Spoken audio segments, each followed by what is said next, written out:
Hello, everyone.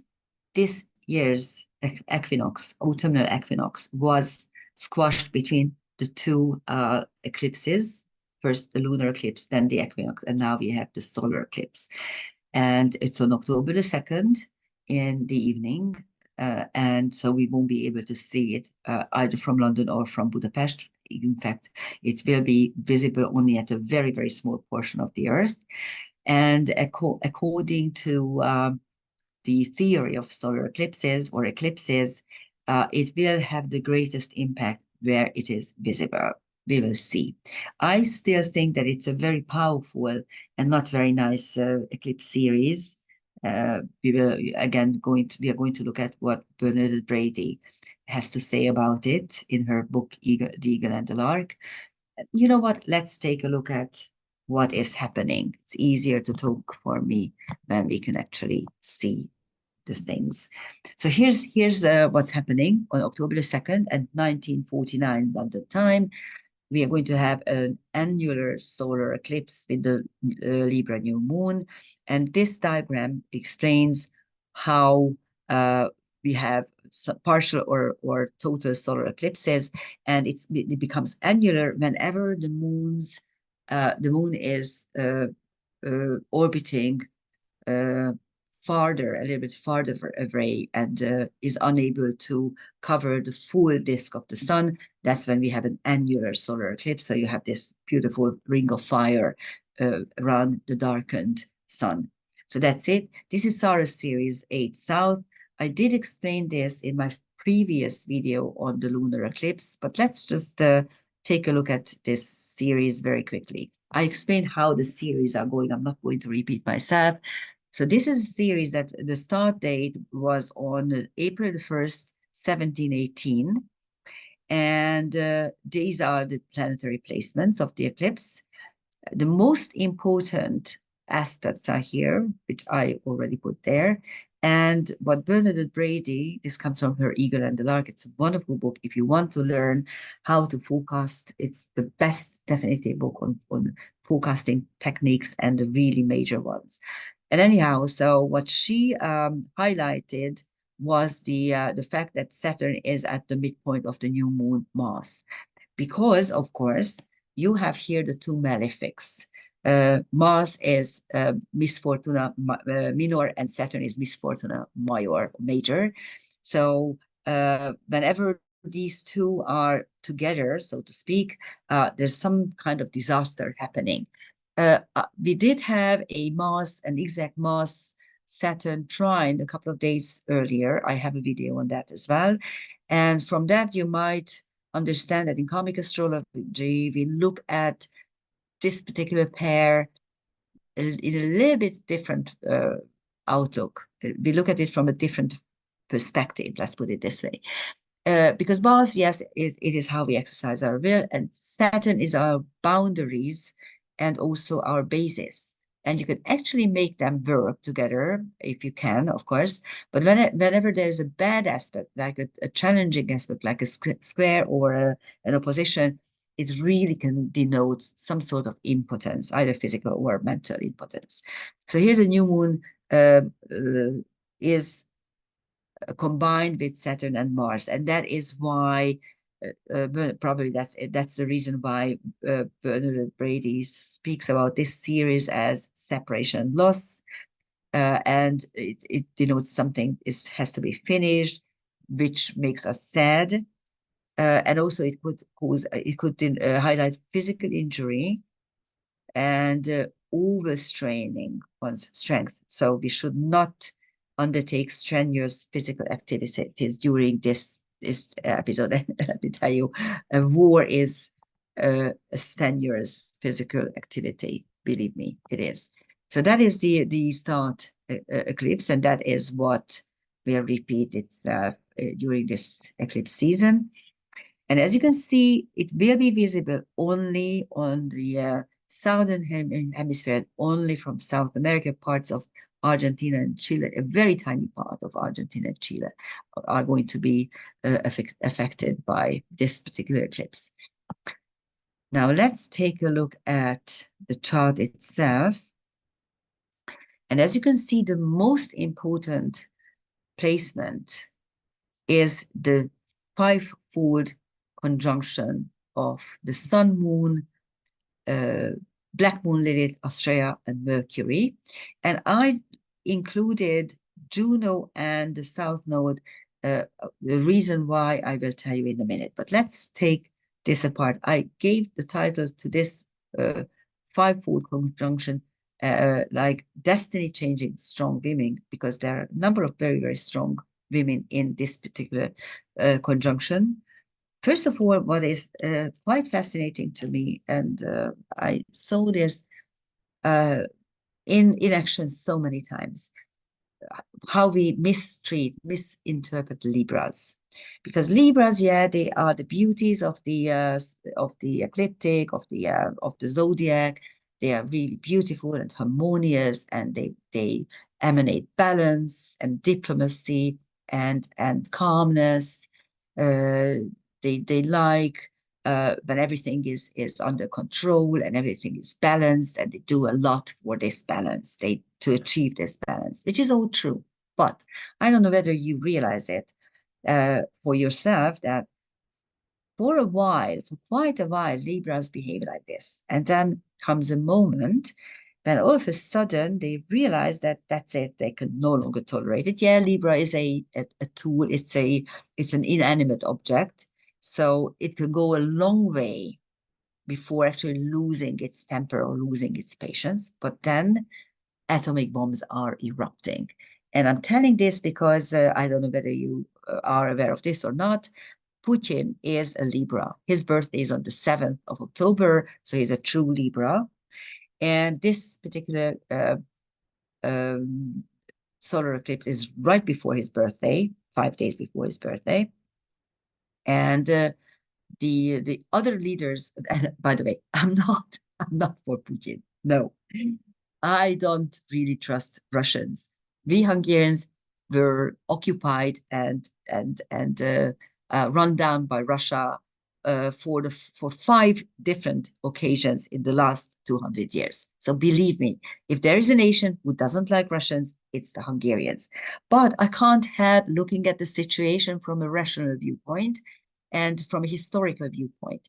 And that is what makes me think that the whole West has lost their minds. They have no idea what's going on. They haven't learned anything from history. And by the way, this is the fight of two brother nations, really, Ukrainians and Russians. I mean, even their language is almost the same. Come on. Okay, it's their problem. Why do we need to chip in? Why is it our fight? It's not our fight. It's bull that, oh, the Ukrainians are fighting for Europe. No, they are not fighting for Europe. They are fighting for their own country, which is being lost, by the way. They lost at least 2 generations of men. They will never come out of this alive as a nation. They will lose half of their territory. They have been plunged into horrible debt, national debt. It's the whole thing is just because of Vanguard and BlackRock, and then other major companies own lands there. Okay, that is why. That is why people are dying again for big business and big money. So that is why I think it's totally dishonest. Anyhow, having said that, if you look at this five-fold conjunction, you have the Sun, the Moon, Lilith, Black Moon Lilith, which is the third turning point of the Lilith myth, saying that I know what's happening and I go back and I rectify it. For this, you need knowledge, courage, stamina, endurance, and clairvoyance. And this is what Lilith represents here. Thank God. And then there's also Astrea, the karma breaker, the destiny changer. So we could actually change our destiny for good or for worse. And there's Mercury, understanding the whole situation logically. And the reason why I put the South Node and Juno in here is because if you take a good look, Mercury is at the midpoint of the two. And so kind of pulls in the rest of the celestial objects. And Juno is, of course, alliances and covenants and pacts. And the South Node is what we have brought in from previous incarnation, the knowledge and understanding. And as you can see, the vertex, which is the point of no free will, is on Juno. So from a London perspective, we won't be able to negotiate too well. At least you guys won't be able to negotiate too well. The rest of the world doesn't have this. Okay. What makes the whole thing even more interesting is that there's a series of quindecile aspects to the fivefold conjunction. Quindecile, 165 degrees, denotes obsession and ambition. On the negative side, being obsessed means that I can't do anything as I need to take care of it. I need to tackle it. I need to deal with it. But ambition means that, okay, there's a way out. That all this squashed in energy, built up tension will move towards something and will lead us towards something. So let's hope. And of course, Aries means drastically altered outward circumstances. That's what we can see in the world. The two luminaries highlight it. Mercury makes us understand it. Astrea gives us the hope to break this whole karmic pattern. And Black Moonlit gives us the courage and the knowledge of it all. So that's really brilliant. And there's another quindecile between Chiron and the South Node. And this gives another hope that Chiron, especially in Aries, denotes karmic wounds around fire, war, aggression, violence, all kinds of negative and negative masculine energies. And the South Node is what we bring in from previous incarnations, the knowledge we bring in. So knowing what hurts us should be able to make us quit the whole thing and rectify our lives or bring it back in a normal way. That's what I hope. Okay, there's this tiny little I call it really a dissolved square because that's what it is. But so you have a square. This is a cardinal square between Ceres and the fivefold conjunction. And with Venus, Venus is dissolving the tension with a sextile and a semi-sextile. And there are a number of really interesting transcendental celestial objects in the chart. On the fivefold conjunction of Attila, the leader, Memnosune, the muse of remembering, Horemheb, who is a fascinating figure in Egyptian, not even mythology, because that's not mythology, that's history, Egyptian history. He was a slave and became a general. He was so competent. And after Tutankhamun's death, he becomes the pharaoh. So it's the elevation of someone who was born very low, but is elevated to the highest rank because of his abilities. That's really a fascinating thing. And Hestia is the Greek counterpart, the more ancient counterpart of Vesta, and she denotes the focusing principle and all kinds of ceremonies. Memphis is the power seat for Egypt, and there are three centaurs, TNOs, make, which describes how we can bring in our soul particles that have been squashed or flown away. Logos means creation through words, and Dryphonos is a sprite who gets the task from Zeus to guard Hercules' crib. And in order to do this job or this task, he turns himself into a centaur. So this centaur denotes the capacity and the will to make a complete transformation for the sake of a sacred or important task or duty. That's quite prominent. And at 10-degree Libra, there are two bright and very prominent stars, Windomeatrix, which is Epsilon Virgo, the life-giving, not life-giving, but pleasure-giving hand of the celestial maiden, and Diadem, which is Alpha Coma Berenike, which is a place where our quietly done sacrifices are being gathered. So that's again a very powerful one. On Venus, you have Narcissus, How to Love Yourself, Zulong, which we are going to look at separately in a minute, and two bright stars, Alphecca and Acrux. These are on the same astrological level, or degree, but very, very far away from each other when we look at the definitions. Alphecca is a very northern constellation, Corona Borealis, and Alphecca is the alpha star of it, denoting feminine power and feminine happiness. And a crux is Alpha Crux is the Southern Cross. You will never be able to see it from the Northern Hemisphere, unfortunately. It's a beautiful constellation. And the whole constellation denotes the crust of matter that the incarnating soul is taking upon itself and accepting the burdens. So actually, we have two very distant, the different stars, one on the northern hemisphere denoting feminine happiness, and one on the southern hemisphere denoting the crust of matter. Quite interesting. And on Ceres, we have Electra, the princess who I talked about her a couple of times. Look it up if you don't still know it. So let's take a look at Zulong, which is on Venus. You might still remember here he was. And it gives me occasion to introduce him to you.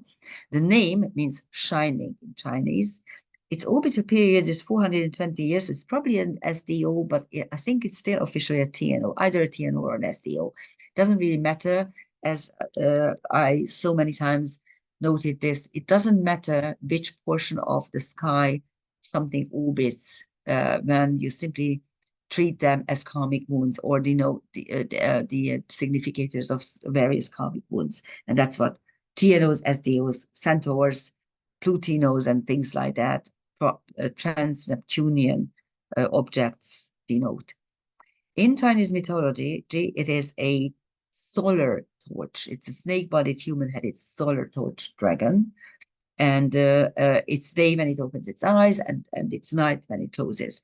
And its breath is the wind. So actually, quite interestingly, just a few days after the autumnal equinox, we have this day-night energy, and also the solar energy of it. Its astrological delineation is linked to illumination and awareness, the ability to understand something clearly or make something clear. And its motto is create with the help of your own capacities and utilize the force of fire. Okay, we have another complex planetary picture, actually the complex planetary picture in the London chart. We don't have this as it is in the Hungarian one, although in the Hungarian one, we also have a mystic rectangle between the angles. Here, obviously, the angles are at a different degree. Actually, in the Hungarian chart, we have a Gemini ascendant. But nevertheless, this is a mystic rectangle, which is always beautiful if you have this in the chart, because then the four cardinal points have a blessing. And if one is at risk, you can rectify or put the balance back by the rest of them. So that's one thing. There's also a cardinal T-square, and it's the ascendant, descendant, and not the ascendant, descendant. This is stupid. It's the MCIC. Sorry, MCIC. What did I? Okay, what did I do here? Okay, this is not a cardinal signal. This is a cardinal ground cross. That's it. Sorry about that. Hold on. Okay. So, but still not the ascendant descendant. I had very, very little time. Hold on a second. Yes, it's MCIC. Sorry about that. I see, and it's a cardinal, but it's not a T-square. It's a ground cross. We always make mistakes, and when I as I do these videos in Hungarian and in English, sometimes I just mix things up. Anyhow, this is what we have. So it's a ground cross involving the midheaven, the IC, Chiron, and Juno vertex conjunction. So Chiron is our karmic wounds, and Juno is our alliances, pacts, and covenants, and okay, of course, not in the Monday, but in the everyday, it means our spouse or anyone that you sign a contract with. And so we are at the crossroads of something important that could cause a lot of karmic wounds unless we pay attention and create pacts and covenants and contracts. And there's also a boomerang involving the ascendant descendant, Chiron and Jupiter. There's a Chiron Jupiter sextile, which is beautiful, and here the little angel wing.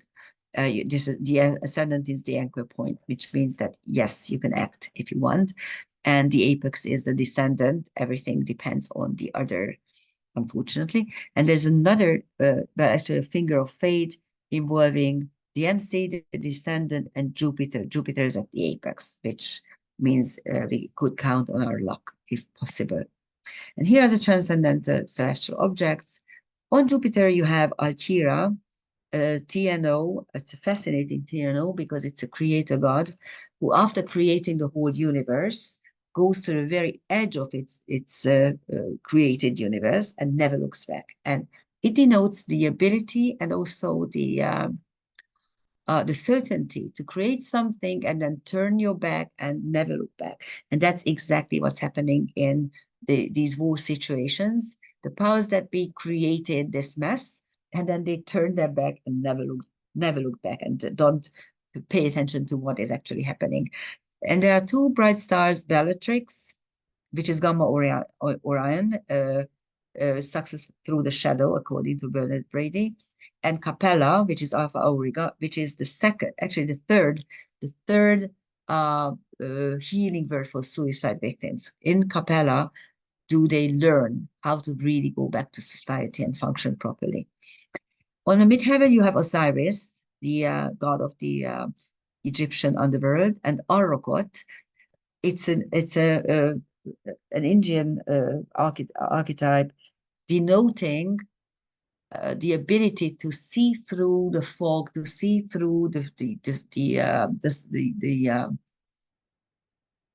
veil, so to speak, when all the things are being lifted and all of a sudden you realize something. That's quite good on the midheaven.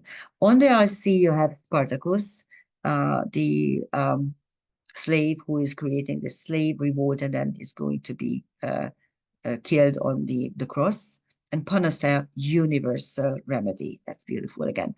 And on the descendant, you have Sekhmet, the Egyptian lion goddess. You need to feed her with fire in order to keep her happy. Victoria, victory. Hubris, revolt against the wish of the gods. Hebe, the goddess of youth. And Zuben el-Shamari, Beta Libra, which according to Bernard Brady, denotes social reform, which is always negative, which turns into a negative state. It's the balance. It's actually how to strike a balance. And on the descendant, obviously, it's about the war, how you strike a balance with your opponents or enemies. And on Juno, the Juno vertex conjunction, 0 obviously means 0. Rhea, who is a mother goddess, Imhotep, who is a polymath, and Veritas, which means truth. So that is the solar eclipse, the Libra new moon, where we should learn balance.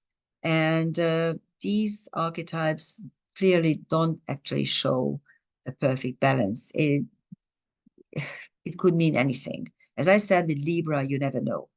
They seem to be okay. They seem to be happy, smiley, content, aloof, cool. And all of a sudden, they will erupt and just without any mercy will trigger some horrible deed. That's typical of Libras, believe me. Interestingly enough, there are two nice people on the zodiac. One is Pisces and the other one is Libra. And these two could become very murderous, really murderous. We will see what's happening. Thank you for listening. Bye-bye. Happy New Moon.